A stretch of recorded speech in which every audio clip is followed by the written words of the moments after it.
Dear students, आज हम इस वीडियो में अलजेब्रिक स्ट्रक्चर डिस्कस करने जा रहे हैं। इस अलजेब्रिक स्ट्रक्चर में स्टूडेंट्स को बहुत डाउट रहता है, बेसिकली क्या है अलजेब्रिक स्ट्रक्चर और इससे रिलेटेड किस तरह के क्वेश्चन आते हैं, ये मैं यहाँ पे आपको डिस्कस करने जा रहा हूँ। तो सबसे पहले डिस्कस करते हैं कि अलजेब्रिक स्ट्रक्चर क्या है। सपोज कीजिए मेरे पास एक सेट है नॉन एम्प्टी सेट से जी क्या है, एक non empty set. I have capital G is a non-empty set and I am saying that star is a binary operation. Star क्या है मेरा? Binary operation. अभी डिस्कस करेंगे बाइनरी ऑपरेशन होता क्या है, ठीक है। तो सबसे पहले मैंने क्या किया, मैंने कहा कि भाई यदि G मेरा एक नॉन एम्प्टी सेट है और star is a binary operation है और हम क्या करते हैं, इनको put them in a bracket like this, यानी non empty set together with one और more binary operation, then this is known as algebraic structure. यानी क्या मीनिंग हुआ इसका, सपोज कीजिए यदि मैं कहता हूं मेरा प्लस भी एक बाइनरी ऑपरेशन है और डॉट यानी मल्टीप्लाई भी मेरा क्या है, एक बाइनरी ऑपरेशन है, तब मैं क्या कहूंगा जी प्लस डॉट, ये भी मेरा क्या बन जाएगा, एक एल्जेब्रिक स्ट्रक्चर बन जाएगा। ये जी स्टार भी मेरा क्या है, एल्जेब्रिक स्ट्रक्चर है। यानी एन एल्जेब्रिक स्ट्रक्चर को कैसे डिफाइन करेंगे हम, एल्जेब्रिक स्ट्रक्चर को डिफाइन इस तरह से करते हैं, a non empty set G equipped with one और more binary operation is called an algebraic structure. यानी जब हम किसी set non empty set G के साथ इक्विप्ड कर देंगे वन या मोर बाइनरी ऑपरेशन को, जैसा कि मैंने पहले यहां पे क्या किया है, जी स्टार को यूज किया है, तो ये भी एक एल्जेब्रिक स्ट्रक्चर है। यहां पे मैंने दो बाइनरी ऑपरेशन लिए हैं, ये भी मेरा क्या है, एक एल्जेब्रिक स्ट्रक्चर है, ठीक है। अब मैं इसमें डिस्कस करने जा रहा हूं कि बाइनरी ऑपरेशन क्या है। देखिए बेसिकली आप जो हम बाइनरी ऑपरेशन की बात करते हैं, तो बाइनरी ऑपरेशन क्या है, एक फंक्शन है एफ, जैसा कि मैंने बोर्ड पे लिखा हुआ भी है। बाइनरी ऑपरेशन क्या है, एक फंक्शन एफ है from G cross G to G, और जी पहले ही मैं बता चुका हूं, जी क्या है, एक नॉन एम्प्टी सेट है। तो सपोज कीजिए यदि जी एक नॉन एम्प्टी सेट है और कुछ एलिमेंट्स सपोज कीजिए ए कॉमा बी उसको बिलोंग कर रहे हैं, तो जी क्रॉस जी में किस टाइप के ऑर्डर्ड पेयर आएंगे, ए कॉमा बी टाइप के ऑर्डर्ड पेयर आएंगे, ठीक है, for all A comma B belongs to G, ठीक है। तो अब ये जो ए कॉमा बी इस टाइप के ऑर्डर्ड पेयर हैं, ये किस पर मैप हो रहे होंगे, जी के किसी एक एलिमेंट पर, से स्मॉल ए। लेकिन यहाँ पे फंक्शन की डेफिनेशन वायलेट नहीं होनी चाहिए, ये भी ध्यान रखना है माइंड में, ठीक है। फंक्शन को समझने के लिए मेरी आप प्रीवियस वीडियो देख सकते हैं फंक्शन से रिलेटेड, उसमें मैंने आपको कंप्लीट समझाया हुआ है, ठीक है। अब आप ये देखें, जैसे किसी भी बाइनरी ऑपरेशन को रिप्रेजेंट करने के लिए हम सिंबल प्लस का भी यूज करते हैं, डॉट का भी यूज करते हैं, स्टार का भी यूज करते हैं, और वेरियस सिंबल्स हो सकते हैं। ऐसा नहीं है कि यहाँ पे डॉट का मीनिंग मल्टीप्लाई ही होगा, हो सकता है कुछ और डिफाइन किया गया हो, ठीक है। तो ये और हो सकता है डॉट का मीनिंग मल्टीप्लाई ही हो, तो वो लिखा हुआ होगा वहां पे जिस भी क्वेश्चन की बात करेंगे हम कि भाई ये क्या चीज है ऑपरेशन।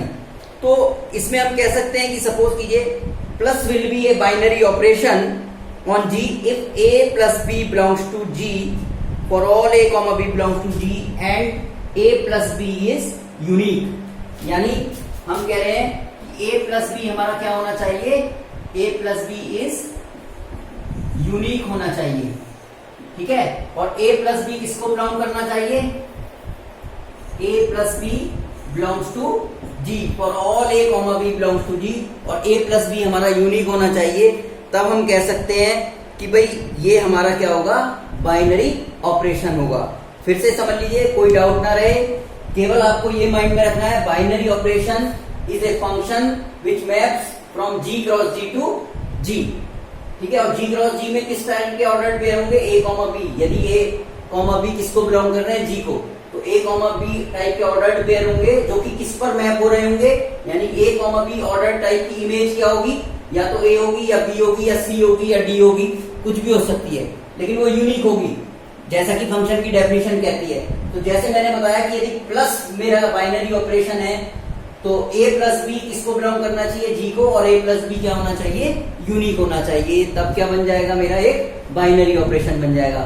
यानी इस एल्जेब्रिक स्ट्रक्चर की डेफिनेशन के अंदर हमने बताया कि यदि हमारे पास एक non empty set capital G है इक्विप्ड विद वन और more binary operation, binary operation को बताने के लिए स्टार से भी रिप्रेजेंट कर सकते हैं, प्लस से भी कर सकते हैं, डॉट से भी कर सकते हैं, ओपन सर्किल इससे भी कर सकते हैं, वेरियस सिंबल्स हैं, कोई भी सिंबल हम यूज कर सकते हैं।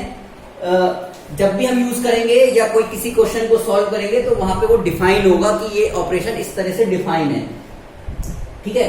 तो यदि हम एक नॉन एम्प्टी सेट जी की बात करते हैं इक्विप्ड विद वन और more binary operation, then this is known as algebraic structure. अब इस एल्जेब्रिक स्ट्रक्चर के ऊपर हमारे पास 5 पोस्टुलेट्स हैं जिनको वन बाय वन हम यूज करेंगे और समझेंगे। ये 5 पोस्टुलेट्स क्या हैं, इसको समझने के लिए बहुत ध्यान से समझना होगा क्योंकि पूरा एल्जेब्रिक स्ट्रक्चर इन्हीं 5 एक्सियम्स पर बेस्ड है। देखिए पहला एक्सियम जो है इसमें सबसे पहले क्लोजर एक्सियम है, तो मैं लिख रहा हूं बोर्ड पे CLOSURE, क्लोजर एक्सियम, ठीक है। ये जो क्लोजर एक्सियम है, अभी इसको समझने के लिए जितने भी एक्सियम हम कंसीडर कर रहे हैं तो हम डिस्कस कर रहे हैं किसी एल्जेब्रिक स्ट्रक्चर को जिसमें केवल एक बाइनरी ऑपरेशन है, से स्टार, तो जी कॉमा स्टार हमने यूज कर लिया। ये जो स्टार है ये बाइनरी ऑपरेशन का नाम है और जी मेरा क्या है, एक नॉन एम्प्टी सेट है। तो जो अभी हम केवल इसी विद वन बाइनरी ऑपरेशन का यूज करते हुए इन एक्सियम को समझते हैं, ठीक है।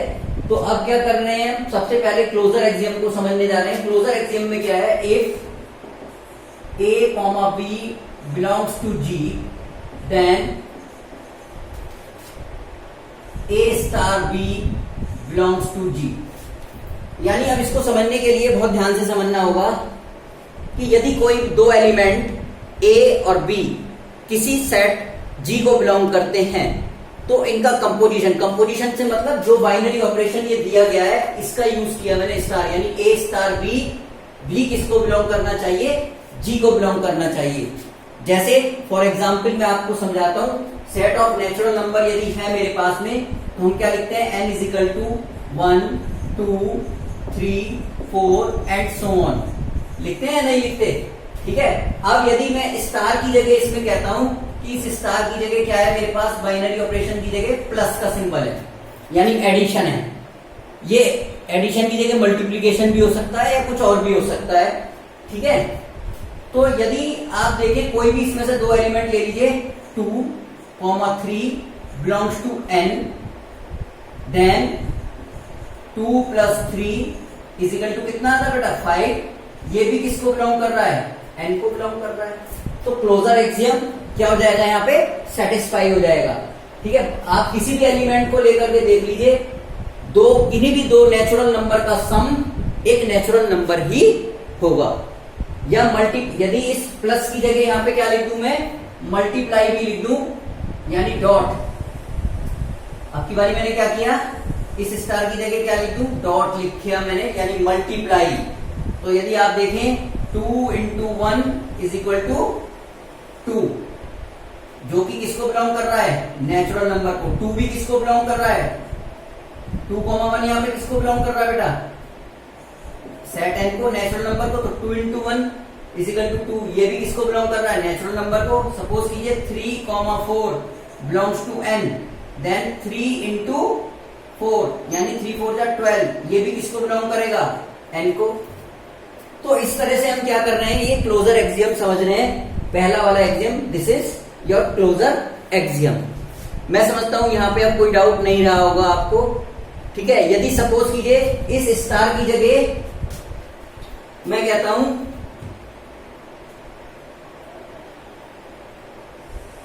ये जो स्टार है यानी a star b is equal to, मैं डिफाइन करता हूं a into b by two, a into b by two. तो अब देखिए यदि मैं कहता हूं 2 इंटू 3, 2 इंटू 3 और से सपोज कीजिए 3 इंटू 3 और 3 इंटू 5 या 5 इंटू 3 इज इक्वल टू कितना होता है 15, 15 बाई 2 इज इक्वल टू 7.5। क्या ये बिलोंग कर रहा है इनको? नहीं कर रहा। तो यहां पे इस ऑपरेशन के लिए क्लोजर एक्सियम क्या होगा? सेटिस्फाइड नहीं होगा। ऐसा नहीं होगा कि एक जगह हो रहा है और एक जगह नहीं हो रहा है। जैसे आप कहें, सपोज किए आप कहें सर 2 3 6, हमने दो एलिमेंट लिए 2 और दूसरा लिया 3। देखिए हमने पहला एलिमेंट क्या लिया 2, 3 बिलोंग्स टू n, यानी 2 star 3 is equal to 2 into 3 by 2 is equal to 6 by 2 is equal to 3। ये तो n को बिलोंग कर रहा है। लेकिन यहाँ पे हमें क्या देखना होता है, जहां पे कंडीशन फेल हो रही है उसको कंसीडर करना है। यदि एक भी बार कंडीशन आपकी फेल हो गई तो वो फेल ही मानी जाएगी। वो ऐसा नहीं है कि यहाँ पे इसके लिए प्रूव हो रही है तो हम ट्रू कर देंगे इसको, नो, हम इसको ट्रू नहीं करेंगे। तो मैं समझता हूं अब आपको यहाँ पे ये क्लियर हो गया होगा। यानी ये जो क्लोजर एक्सियम है सेट ऑफ नेचुरल नंबर पे एडिशन के लिए भी अप्लाई हो रहा है, मल्टीप्लिकेशन के लिए भी अप्लाई हो रहा है, लेकिन इस ऑपरेशन के लिए अप्लाई नहीं हो रहा है। ठीक है, अब देखिए अब मैं दूसरा एक्सियम समझता हूं। देखिए सेकंड एक्सियम है मेरा, क्या है? एसोसिएटिविटी। और आप सभी ने पढ़ा होगा एसोसिएटिव लॉ। एसोसिएटिव लॉ क्या होता है कि if A, B, C belongs to G, then तब क्या होगा हमारा A स्टार B एक ब्रैकेट में star C will be equal to A star B star C। वही सेम चीज हमने कंसीडर की है यहाँ पे algebraic structure G star with one binary operation, यही कंसीडर किया है। तो ये मेरा एसोसिएटिव लॉ है। If A, B, C belongs to G, then A star B star C is equal to A star B star C। यानी left hand side में A star B एक साथ है, राइट हैंड साइड में B star C एक साथ है। ठीक है, जैसे सपोज कीजिए फिर से सेट ऑफ नेचुरल नंबर लेता हूं, यदि मैं n is equal to 1 2 3 and so on. ठीक है, और प्लस मेरा क्या है? बाइनरी ऑपरेशन है इस पे।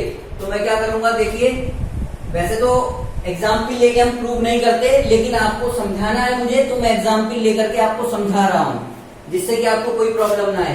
सपोज कीजिए मैंने किया 1, 2, 3, ये किसको बिलोंग कर रहे हैं? सेट n को बिलोंग कर रहे हैं। तो 1 प्लस 2 एक ब्रैकेट में लिखा plus 3 will be equal to 1 plus 2 plus 3 दूसरे ब्रैकेट में। आप चेक करके देख लीजिए, total sum is 6, left hand side का भी और राइट हैंड साइड का भी। तो हम कह सकते हैं कि हमारा जो अलजेब्रिक ये एसोसिएटिव लॉ है ये सेटिस्फाई हो गया या ये ट्रू हो गया है। ठीक है, अब मैं इसको, ये बहुत आसान है, इसमें और कुछ मुझे बताने की जरूरत नहीं है। जैसे जैसे न्यूमेरिकल आएंगे वैसे आपको ये क्लियर होता चला जाएगा। तीसरा जो पोस्टुलेट है that is existence of identity. देखिए नंबर 3 है एग्जिस्टेंस ऑफ आइडेंटिटी एलिमेंट। अब एग्जिस्टेंस ऑफ आइडेंटिटी क्या होती है? तो जो बेसिकली डेफिनेशन है वो क्या कहती है? If A, E belongs to G, then A star E is equal to A is equal to E star A। यानी किसी भी एलिमेंट का, यानी कोई एलिमेंट है A और एक एलिमेंट है E जिसको हम कह रहे हैं आइडेंटिटी एलिमेंट, के साथ कंपोजिशन कराने पर यदि ये सेम एलिमेंट मिलता है देन हम कह सकते हैं कि हमारा ये जो आइडेंटिटी एलिमेंट है इस पर्टिकुलर सेट में एग्जिस्ट करता है। फॉर एग्जाम्पल समझ के देखिए, मैंने क्या किया, सेट ऑफ नेचुरल नंबर लिया, फिर से n is equal to 1 2 3 and so on, और अब की बारी इस स्टार की जगह मल्टीप्लाई ले लिया मैंने। बाइनरी ऑपरेशन क्या है मेरा? मल्टीप्लाई। ठीक है, मल्टीप्लाई में आप देखें 1 into 2 is equal to 2, 1 into 3 is equal to 3, 1 into 4 is equal to 4 and so on. यानी आप 1 के साथ किसी भी एलिमेंट में मल्टीप्लाई करेंगे तो वो पर्टिकुलर एलिमेंट खुद आ जाएगा। तो मैं कह सकता हूं इस मल्टीप्लीकेशन ऑपरेशन, बाइनरी ऑपरेशन के लिए ये जो 1 है ये क्या कहलाएगा, मेरा आइडेंटिटी एलिमेंट। बात समझ में आ रही है? 1 इंटू 2 इज इक्वल टू 2, इसको हम ऐसे भी लिख सकते हैं 1 into 2 is equal to 2 is equal to 2 into 1 is equal to 3 into 1 is equal to 4 into 1। तो देखिए 1 क्या है मेरा यहाँ पे आइडेंटिटी एलिमेंट है। 1 के साथ किसी भी एलिमेंट का कंपोजिशन कराने पर वही सेम एलिमेंट मिल जाता है मुझे, तो मैं कह सकता हूं कि 1 मेरा क्या है, आइडेंटिटी एलिमेंट है। जैसे सपोज कीजिए, अब एक और एग्जांपल लेता हूं, जैसे मैंने लिया प्लस, अब की बारी एडिशन ले लिया मैंने, तो क्या कोई ऐसा एलिमेंट है कि मिल रहा है 1 प्लस 2 करेंगे तो 3 आ जाएगा, आएगा? वो एलिमेंट नहीं आएगा। लेकिन यदि किसी भी एलिमेंट का आप क्या करेंगे, 0 के साथ सम करेंगे, 0, जैसे मैंने कहा 1 plus 0 is equal to 1, 2 plus 0 is equal to 2, 3 plus 0 is equal to 3। तो लेकिन 0 क्या है, 0 नेचुरल नंबर नहीं है। तो ये एडिशन के साथ, इस एडिशन के लिए आइडेंटिटी एलिमेंट इस पर्टिकुलर सेट कैपिटल N में एग्जिस्ट नहीं कर रहा है। यहां पे जो आइडेंटिटी एलिमेंट एग्जिस्ट कर रहा है वो केवल किस ऑपरेशन के लिए कर रहा है, मल्टीप्लाई के लिए कर रहा है।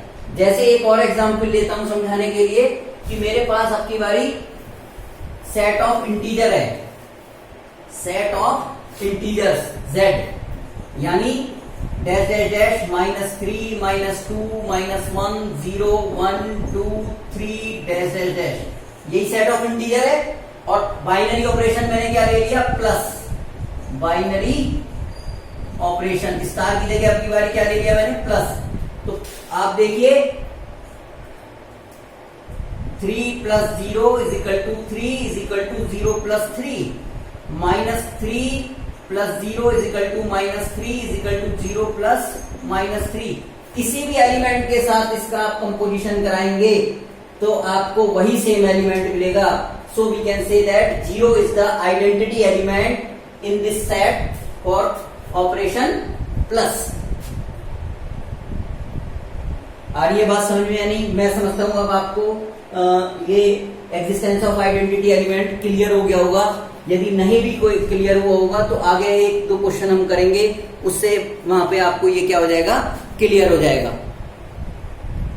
नंबर 4 है मेरा ये एग्जिस्टेंस ऑफ इनवर्स।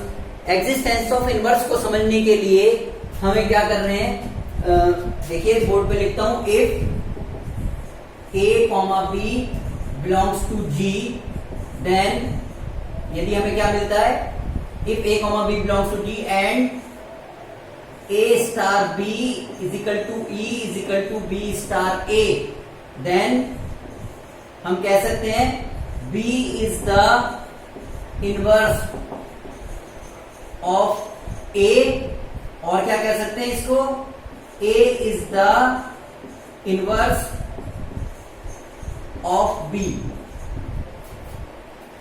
यानी यदि किन्हीं भी 2 एलिमेंट का कंपोजिशन कराने पर आइडेंटिटी एलिमेंट मिल जाता है, यदि समझिए इसको, ये तो लिखने के लिए हो गई, समझने के लिए क्या है कि कोई भी 2 एलिमेंट आप ले रहे हैं और उन दोनों का कंपोजिशन करा दिया। कंपोजिशन मतलब स्टार बाइनरी ऑपरेशन जो दिया गया है वो उस पर अप्लाई करा दिया, और आपको क्या मिल जाता है, आइडेंटिटी एलिमेंट मिल जाता है।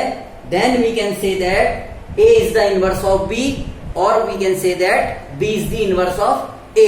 इसको समझने के लिए फिर से मैं क्या करता हूं, एक एग्जांपल लेता हूं, set of integers z is equal to dash dash dash -3 -2 -1 0 1 2 3 and so on. अभी आपको इसी वीडियो में मैंने बताया एग्जिस्टेंस ऑफ आइडेंटिटी। तो यदि यहाँ पे ऑपरेशन क्या है, प्लस है, तो क्या था मेरा 0 क्या था, आइडेंटिटी एलिमेंट था। 0 क्या था मेरा, आइडेंटिटी एलिमेंट था। अभी पीछे ही समझाया मैंने। तो अब आप यहाँ पे देखें -2 प्लस 2 इज इक्वल टू कितना आएगा, 0। -2 प्लस 2 इज इक्वल टू 0, क्योंकि बाइनरी ऑपरेशन क्या है, प्लस है।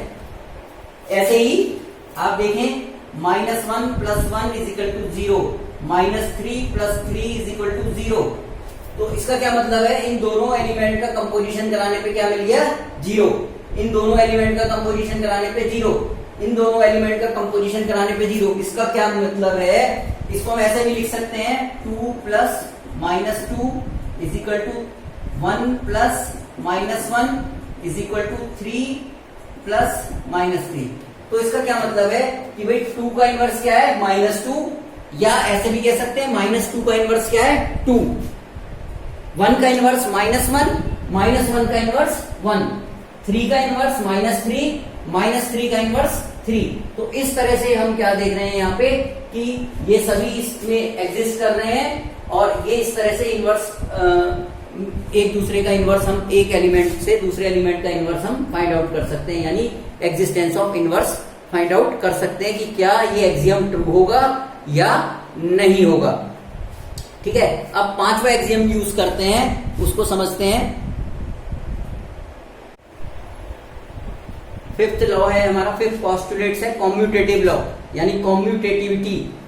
अब ये क्या कहता है कॉम्यूटेटिव लॉ, आपने सभी ने पढ़ रखा है, if A, B belongs to G, then A * B = B * A।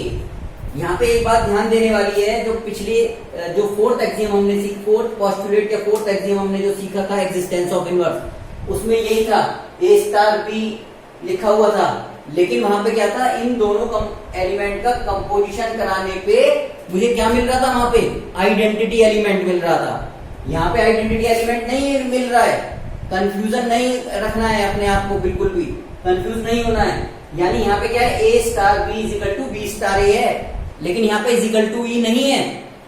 ठीक है, तो जहां पे = E हो जाएगा, वहां पे क्या हो जाएगा, एक A जो है B का इनवर्स हो जाएगा, या B A का इनवर्स हो जाएगा। ठीक है, लेकिन यहाँ पे ऐसा नहीं है। कॉम्यूटेटिव लॉ क्या कहता है, A * B = B * A, यानी यदि आपके पास वही सेट ऑफ नेचुरल नंबर है, तो हम कह सकते हैं 2 + 3 = 3 + 2। एडिशन के लिए क्या है, 2 + 3 भी 5 होगा, और 3 + 2 भी 5 होगा, इस तरह से। ठीक है, लेकिन यहाँ पे ये E के इक्वल नहीं है। 2 + 3 = 5, 5 इज नॉट द E। ठीक है, तो इसलिए कंफ्यूज नहीं होना है। तो ये मेरे 5 पोस्टुलेट्स हैं, जो किस पर डिफाइन किए गए हैं, किसी एल्जेब्रिक स्ट्रक्चर पर डिफाइन किए गए हैं। अब इन्हीं की हेल्प से मुझे क्या करना है, कुछ टर्मिनोलॉजीज बहुत छोटी छोटी हैं, जो कि कभी 2 नंबर में भी पूछ ली जाती हैं, और कभी 1 नंबर में भी पूछ ली जाती हैं। उसके बाद फिर मैं 1 या 2 क्वेश्चन आपको इसमें सॉल्व कराता हूं। तो पहले टर्मिनोलॉजी समझ लेते हैं, छोटी छोटी डेफिनेशंस हैं और उनको समझते हैं। अब देखिए मैंने क्या किया है, यहाँ पे जो एक्सियम हमने यूज किए हैं, यानी जो हमने 5 पोस्टुलेट्स अभी सीखे हैं। पहला पोस्टुलेट्स है क्लोजर एक्सियम, दूसरा है एसोसिएटिविटी, तीसरा है एग्जिस्टेंस ऑफ आइडेंटिटी, चौथा है इनवर्स, 5वां है कॉम्यूटेटिविटी। तो अब मैं इनके ऊपर छोटी छोटी डेफिनेशंस जो हैं वो बताने जा रहा हूं आपको। जैसा कि सबसे पहले लिखा है मैंने सेमी ग्रुप। तो कोई एल्जेब्रिक स्ट्रक्चर यानी G स्टार सेमी ग्रुप तब होगा जब पहले 2 पोस्टुलेट्स यानी नंबर 1 एंड नंबर 2 ये क्या हो जाएंगे, सेटिस्फाई हो जाएंगे। Then we can only say that this algebraic structure is a semi group. फिर से समझ लीजिए मैं क्या बता रहा हूं कि एक एल्जेब्रिक स्ट्रक्चर है G स्टार। ये एल्जेब्रिक स्ट्रक्चर सेमी ग्रुप तब कहलाएगा जब पोस्टुलेट नंबर 1 एंड 2 सेटिस्फाई हो जाएंगे। 1 एंड 2 मतलब क्लोजर एक्सियम एंड एसोसिएटिविटी, ये दोनों यदि ट्रू हो जाते हैं, सेटिस्फाइड हो जाते हैं, then we can say that this algebraic structure is known as semi group. जो दूसरी डेफिनेशन आती है वो क्या आती है, मोनोइड। मोनोइड के लिए मेरे पास क्या होना चाहिए, किसी एल्जेब्रिक स्ट्रक्चर में 1 2 3, यानी जो ये एल्जेब्रिक स्ट्रक्चर G स्टार है ये मोनोइड तब कहलाएगा जब ये एल्जेब्रिक स्ट्रक्चर में first postulate, second postulates and third postulates true हो जाएगा। फर्स्ट कौन सा है, क्लोजर है, सेकंड कौन सा है, एसोसिएटिविटी है, थर्ड है एग्जिस्टेंस ऑफ आइडेंटिटी है। यानी जब ये तीन पोस्टुलेट ट्रू हो जाएंगे इस एल्जेब्रिक स्ट्रक्चर पे, तब ये एल्जेब्रिक स्ट्रक्चर क्या कहलाएगा? मोनोइड कहलाएगा। अब सबसे इंपॉर्टेंट बात आती है ग्रुप की। इसको प्रूव करने के लिए किसी एल्जेब्रिक स्ट्रक्चर को ग्रुप तब कहलाएगा जब पोस्टुलेट नंबर 1, 2, 3 एंड 4 ये चारों पोस्टुलेट्स हमारे क्या होंगे? ट्रू हो जाएंगे या सेटिस्फाई हो जाएंगे। यानी closure axiom, associativity, existence of identity, existence of inverse.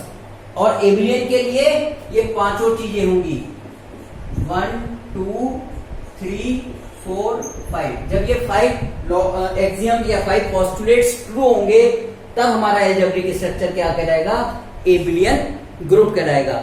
ये बहुत छोटी छोटी सी बातें हैं जो कि आपको क्या करनी है? अपनी माइंड में रखनी है। अब मैं आपको क्या करता हूं, एक या दो क्वेश्चन कराता हूं बहुत छोटे वाले सेमी ग्रुप से रिलेटेड, अभी बताता हूं। देखिए ये क्वेश्चन लिया है मैंने।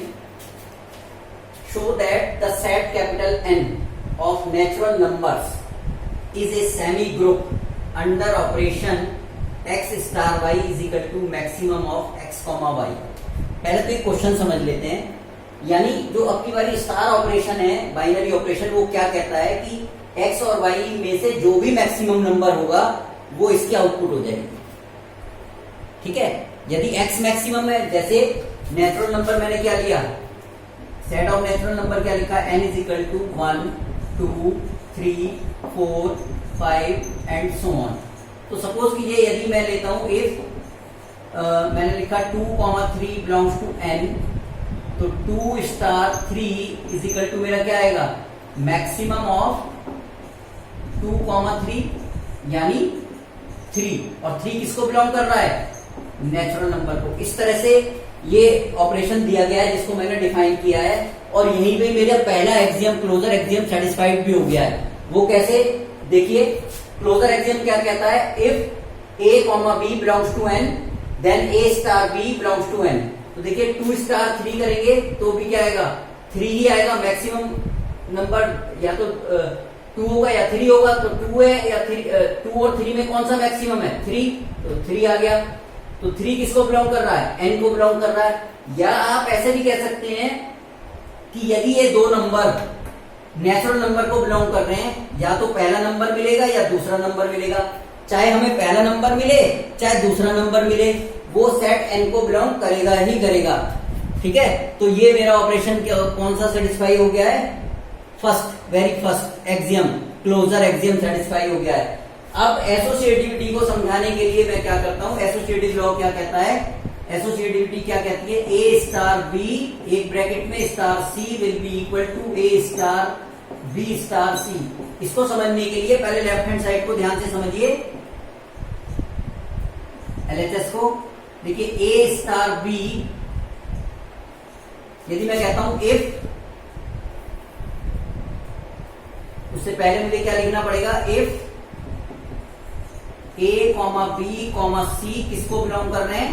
सेट ऑफ नेचुरल नंबर को कर रहे हैं। तो a स्टार b का क्या मीनिंग हो गया? a star b is equal to maximum of a, b। देखिए डेफिनेशन यही कहती है। और साथ में क्या हो गया? a स्टार b, आपकी बारी क्या है? Star c will be equal to maximum of, अब देखिए दो नंबर, मैक्सिमम ऑफ ये और दूसरा ये। यानी पहला क्या है? a स्टार b का क्या मतलब है? मैक्सिमम ऑफ a, b, और यहां पे कॉमा लगा के मैंने क्या किया? c। देखिए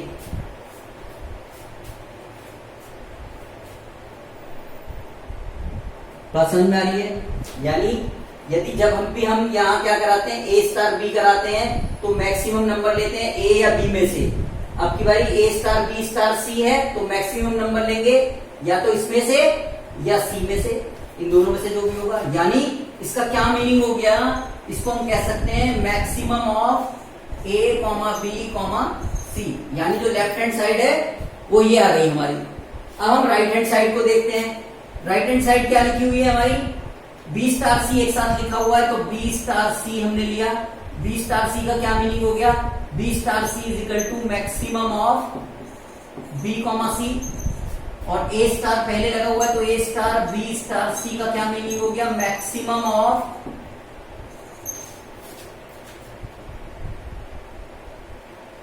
ए comma maximum of b comma c, और इसका भी क्या मतलब हो गया, maximum of a comma b comma c, जो कि इसके बराबर है। तो देखिए यहां पे क्या हो जाएगा, मेरा एसोसिएटिव लॉ भी क्या हो जाएगा, सेटिस्फाइड हो जाएगा। यहां पे मेरा एसोसिएटिव लॉ भी क्या हो जाएगा, सेटिस्फाई हो जाएगा। अब मुझे ये देखना है, सबसे पहले टर्म मैंने कौन सी बताई थी, सेमी ग्रुप की, तो सेमी ग्रुप तो हमने प्रूव कर दिया, ठीक है। इसी में ही कभी कभी एक क्वेश्चन ये भी आ जाता है कि क्या ये मोनोइड होगा, क्या ये मोनोइड होगा, क्या ये मोनोइड होगा कि क्या मतलब है, यानी ये जो एल्जेब्रिक स्ट्रक्चर है क्या ये मोनोइड होगा। तो मोनोइड को प्रूव करने के लिए आपको एग्जिस्टेंस ऑफ आइडेंटिटी एलिमेंट करना पड़ेगा, और एग्जिस्टेंस ऑफ आइडेंटिटी को प्रूव करने के लिए हम यहां पे इस ऑपरेशन को देखते हैं। देखिए ये मैं रख कर रहा हूं,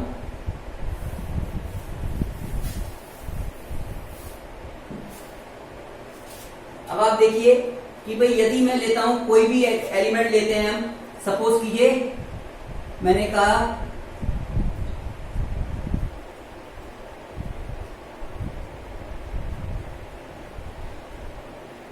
1,2 belongs to n, then 1 star 2 will be equal to maximum of 1,2, तो मुझे क्या मिलेगा आंसर 2। देखिए यहाँ पे 1,2 बिलोंग्स टू n है, देन 1 स्टार 2 करता हूं तो मुझे क्या मिलता है, 2 मिलता है।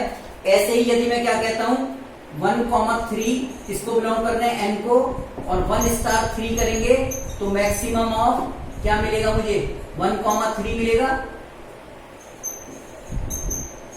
And answer is 3। यानी 1 का किसी भी एलिमेंट के साथ आप कंपोजिशन करेंगे वही मिलेगा, क्योंकि 1 इसमें क्या है, सबसे छोटा नेचुरल नंबर है, ठीक है। और 1 का 1 के साथ कंपोजिशन करेंगे तो भी 1 मिलेगा, 1 का 2 के साथ करेंगे तो भी 1 मिलेगा, सॉरी 1 का 2 के साथ करेंगे तो 2 मिलेगा, 1 का 3 के साथ करेंगे तो 3 मिलेगा, 1 का 4 के साथ करेंगे तो 4 मिलेगा। चाहे इसको आप ऐसे भी लिख सकते हैं 3 स्टार 1 क्या होगा, मैक्सिमम ऑफ 3,1, तब भी मुझे क्या मिलेगा, 3 मिलेगा। तो 1 मेरा क्या हो जाएगा, आइडेंटिटी एलिमेंट हो जाएगा, 1 क्या हो जाएगा मेरा, आइडेंटिटी एलिमेंट। तो ये इस तरह से मैं कह सकता हूं कि ये जो एल्जेब्रिक स्ट्रक्चर है ये मोनोइड भी होगा। ये बहुत इंपॉर्टेंट क्वेश्चन है, कई बार एग्जाम में पूछा जा चुका है, और बहुत इसमें लॉजिक लगाना पड़ता है। जैसे कि अभी हमने, जब मैं आपको एग्जिस्टेंस ऑफ आइडेंटिटी सिखा रहा था तो उसी में मैंने सेट ऑफ नेचुरल नंबर का लिया था, और मैंने कहा था यदि मल्टीप्लाई क्या कहते हैं, यदि मल्टीप्लाई है बाइनरी मल्टीप्लाई बाइनरी ऑपरेशन है तो 1 मेरा आइडेंटिटी एलिमेंट हो जाएगा। लेकिन यदि एडिशन बाइनरी ऑपरेशन है तो यहाँ पे आइडेंटिटी एलिमेंट एग्जिस्ट नहीं करेगा।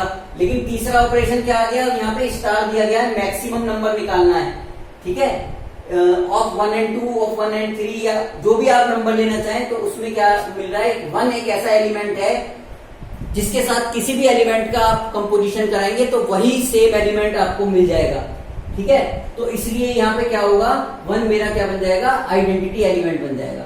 तो और यहाँ पे इनवर्स एग्जिस्ट नहीं करेगा, इसलिए ये ग्रुप तो बनेगा नहीं, लेकिन ये सेमी ग्रुप भी है, ये मोनोइड भी है, ठीक है। अब मैं नेक्स्ट क्वेश्चन कराता हूँ आपको।